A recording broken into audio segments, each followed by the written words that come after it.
الحمدللہ رب العالمین والصلاة والسلام علی رسولہ الکریم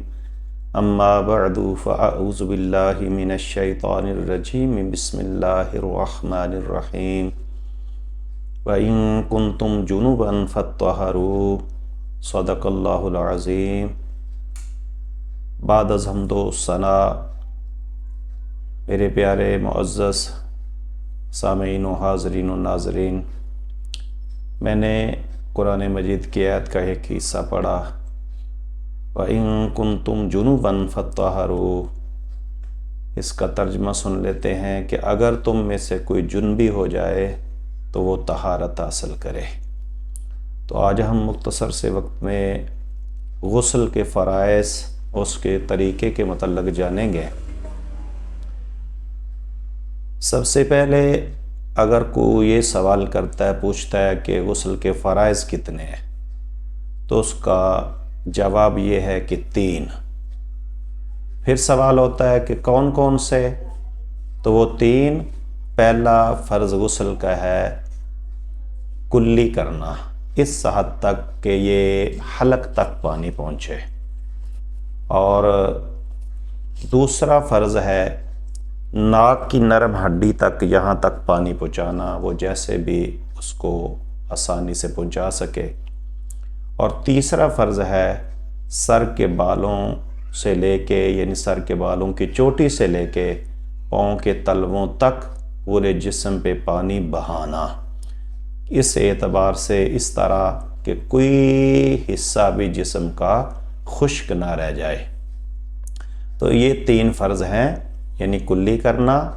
حلق تک پانی پہنچے، اور اس میں ہر چیز میں تفصیل ہے، لیکن ہم اس کو اختصار سے عرض کریں گے تو اگر کوئی چیز، بلکہ بہت ساری چیزیں رہ جاتی ہیں، کیونکہ ایک چھوٹی سی ویڈیو میں ساری چیزیں تو نہیں بندہ بیان کر سکتا، تو اس لیے آپ اپنے جو قریب آپ کے علماء کرام ہیں ان سے وضاحت پوچھیے گا، میرے پرسنل نمبر پہ آپ سوال کر سکتے ہیں، پوچھ سکتے ہیں۔ تو میں عرض کروں کہ یہ روزے کی حالت میں یہ اگر غسل کی حاجت پیش آ جائے تو پھر غرغرہ کی صورت نہیں اپنائیں گے، کیونکہ حلق کے نیچے پانی نہ چلا جائے۔ تو یہ 3 فرض ہیں، کلی کرنا، ناک کی نرم ہڈی تک پانی پہنچانا، پورے جسم کے اوپر پانی بہانا۔ اب رہا طریقہ، سنت کہہ لیں کہ غسل کا سنت طریقہ کیا ہے، تو پہلے ہم اتنے ہاتھ دھوئیں گے، اور اس کے بعد پھر استنجا کریں گے، اور جہاں کہیں نجاست وغیرہ لگی ہے اس کو صاف کریں گے، اس کو دھوئیں گے، اور اس کے بعد پھر ہم وضو کریں گے جس طرح عام وضو کرتے ہیں۔ تو یہ جہاں ضمن عرض کروں کہ عام طور پہ جس طرح ہم وضو کرتے ہوئے دعائیں وغیرہ پڑھتے ہیں، تو یہ جب ہم غسل کی حالت میں برہنہ ہوتے ہیں، کپڑے اتارے ہوتے ہیں، تو اس حالت میں ہم کوئی گفتگو بھی نہیں کر سکتے، نہ دینی نہ دنیاوی۔ یعنی دینی اعتبار سے کئی بار یہ سوال کیا جاتا ہے، جی پھر ہم کلمہ وغیرہ نہیں پڑھیں گے تو پاک کیسے ہوں گے؟ تو یہاں میں عرض کروں کہ یہ اللہ تعالیٰ نے پانی میں یہ طاقت رکھی ہے، پانی کی یہ خصوصیت ہے کہ وہ پاک کر دیتا ہے، اور کوئی دنیاوی بات بھی ہم نہیں کر سکتے، جس طرح عام کئی بار آپ نے سنا ہوگا کہ وہ اندر چلا جاتا ہے بندہ غسل کرنے کے لیے، پھر آوازیں لگاتا ہے کہ جی مجھے ٹاول پکڑا دیں، مجھے یہ صابن پکڑا دیں، تو اس طرح کی کوئی بات نہیں کریں گی، کیونکہ فرشتے علیحدہ ہوتے ہیں، تو وہ پھر جب وہ بولتا ہے تو انہیں لکھنے کے لیے قریب آنا پڑتا ہے، تو پھر وہ یعنی یہ اچھا نہیں ہے، بلکہ یہاں تک بھی ہے وہ ناراض ہوتے ہیں۔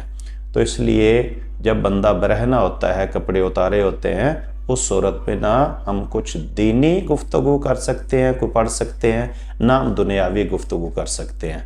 تو میں عرض کر رہا تھا کہ پہلے اس طرح ہاتھ دھوئیں، پھر استنجا کریں اور نجاست دور کریں، پھر وضو کریں۔ تو وضو کرتے ہوئے اس حد تک جب کلی کریں تو غرغرہ کی صورت بنا لیں، حلق تک پانی پہنچے، ناک میں پانی ڈالیں تو نرم ہڈی تک پانی پہنچائیں، تو وہ جس طرح آسانی سے یعنی چھٹا اس طرح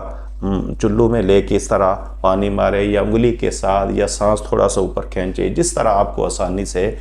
پہنچے آپ پہنچا سکیں اس طرح کریں۔ پھر یہ اگر پانی وہاں سے نکاس ہے تو پاؤں بھی دھو لیں، اگر پانی وہاں جمع ہو رہا ہے تو پاؤں بعد میں جب غسل کر لیں تو نکلتے وقت دھو لیں۔ تو یہ جب وضو پورا ہو جائے گا تو پھر چلو میں پانی لے کے دائیں کندھے پہ 3 بار، بائیں کندھے پہ، سر پہ ڈالیں اور پورے جسم پہ پانی اس طرح یعنی لگائیں جس طرح تیل لگاتے ہیں، کیونکہ ہمارا دین اسلام ماشاءاللہ الحمدللہ ثم الحمدللہ یہ عین حکمت کے مطابق ہے۔ تو جس طرح دیکھیں کہ بندہ وہ جسم گرم ہوتا ہے تو یا بستر سے نکل کے اگر فوری طور پہ پانی کے نیچے وہ اپنے آپ کو کر لے گا تو بیمار ہونے کا خدشہ ہے۔ پہلے جسم کو تیار کرے اور اس کے بعد یعنی اس طرح پھر پورے جسم کو 3 بار اس طرح اس پہ پانی بہائے کہ کوئی حصہ خشک نہ رہ جائے۔ کوشش کرے اسپیشلی یہ ہمارے جو کندھوں کے نیچے جگہ ہوتی ہے ان کو بازو اٹھا کے نیچے پانی پہنچانے کی کوشش کرے۔ اس طرح اگر انگوٹھی وغیرہ پہنی ہے اس کو حرکت دے لے، اگر تنگ ہے تو اتار لے۔ اسی طرح یہ یعنی آپ خود سوچیں کہ میرا کوئی جسم کا حصہ خشک نہ رہ جائے۔ تو یہ غسل کا طریقہ ہے۔ تو بعد میں کپڑے جب پہن لیں تو پھر اس کے بعد یعنی آپ کلمہ پڑھیں، جو چاہے پڑھیں۔ تو یہ دوسری بات یہ ہے کہ جب آپ برہنہ ہوں تو کوشش کریں کہ قبلہ کی طرف بھی رخ نہ ہو، یہ ادب میں ہے، سنت طریقہ ہے کہ اس کی طرف قبلہ کی طرف منہ نہ ہو۔ تو جب آپ نہا لیں تو ایک یہ بھی پوچھا جاتا ہے کہ غسل کے بعد وضو کرنا ہے کہ نہیں، نماز وغیرہ اگر آپ نے پڑھنی ہے، قرآن جی کی تلاوت کرنی ہے تو دوبارہ سے وضو کریں گے یا نہیں؟ تو اس کا جواب یہ ہے کہ حدیث شریف میں نبی کریم صلی اللہ علیہ وسلم کا فرمان علی شان سن لیتے ہیں۔ آپ نے فرمایا لا وضو بعد الغسل، غسل کے بعد وضو نہیں ہے، غسل کے بعد وضو نہیں ہے۔ یہ جب غسل ہم کریں گے تو اس کے بعد ہم جتنی دیر تک کوئی وضو توڑنے والی چیز لاحق نہیں ہوتی اتنی دیر تک ہمارا وہ غسل، ہمارا وہ وضو بدستور ہے۔ کئی دوست یہ کہہ دیتے ہیں کہ جی اگر کر لیں تو، یعنی یہ بھی سوال ہوتا ہے کہ اگر غسل کے بعد ہم وضو کر لیں تو میں یہاں یہ کہوں گا کہ غسل کے بعد وضو کی ضرورت نہیں ہے۔ تو چونکہ جب نبی کریم صلی اللہ علیہ وسلم نے فرما دیا تو ٹھیک ہے، ہاں اگر کوئی وضو توڑنے والی چیز لاحق ہے تو پھر تو یقیناً بعد میں وضو کرنا پڑے گا۔ تو ایک حدیث شریف کا مفہوم کچھ دوست یہ سوال کرتے ہیں کہ ہے وہ وضو کے اوپر وضو کرنا، اس کو نور علی نور کہا گیا ہے، تو وہ اس صورت میں ہے، میں عرض کروں گا کہ جب ایک بار آپ نے وضو کیا، غسل کیا، وضو کے بعد کچھ سجدے والی آپ نے عبادت کر لی ہے،